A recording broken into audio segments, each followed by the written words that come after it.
नीतीश कुमार का फिर से छलका बीजेपी प्रेम। हालत देख जदयू ने भी बनाया दबाव। दिल्ली में सबसेट, बस घोषणा बाकी। देश में लोकसभा चुनावों को लेकर जारी गर्मागर्मी के बीच अचानक ही बिहार सुर्खियों में आ गया है। खासकर नीतीश कुमार के कारण एनडीए और इंडिया दोनों गठबंधनों में हलचल तेज है। जाहिर सी बात है कि नीतीश कुमार की जिस तरह की राजनीतिक ताकत है, उसको देखते हुए इनके एक फैसले से बिहार के साथ साथ देश की सियासत भी हिल सकती है। ऐसे में आइए इस वीडियो में हम इसी मुद्दे पर चर्चा करते हैं। आपको बता दें कि नीतीश कुमार का अगला कदम क्या होगा, इस पर इंडिया और एनडीए की आगे की रणनीति टिकी हुई है। वैसे सबसे ज्यादा चर्चा इस बात की है कि अब नीतीश कुमार फिर से पाला बदल सकते हैं। वहीं दिल्ली जाने से पहले भी उन्होंने कुछ ऐसा ही संकेत दिया। दरअसल उन्होंने बीजेपी के संस्थापक सदस्य स्वर्गीय अटल बिहारी वाजपेयी के बाद अब बीजेपी के दिवंगत नेता अरुण जेटली को श्रद्धांजलि दी।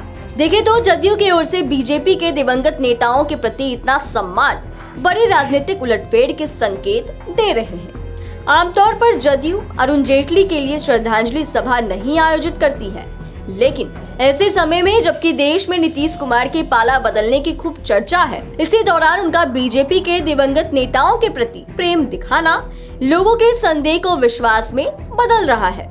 जैसा कि हम जानते हैं कि इससे पहले भी नीतीश कुमार ने पूर्व प्रधानमंत्री अटल बिहारी वाजपेयी की जमकर तारीफ की थी। उन्होंने तो यहाँ तक कह दिया था कि अटल बिहारी वाजपेयी को लेकर उनके दिल में हमेशा से सम्मान रहेगा।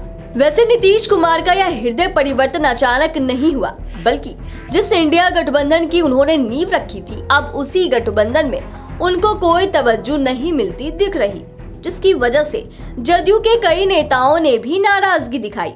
वहीं मीडिया रिपोर्ट्स के अनुसार जदयू के कई ऐसे नेता और सांसद हैं जो बीजेपी के साथ गठबंधन करने के पक्ष में हैं। कुछ नेताओं ने तो खुलकर कांग्रेस पर निशाना साधना भी शुरू कर दिया।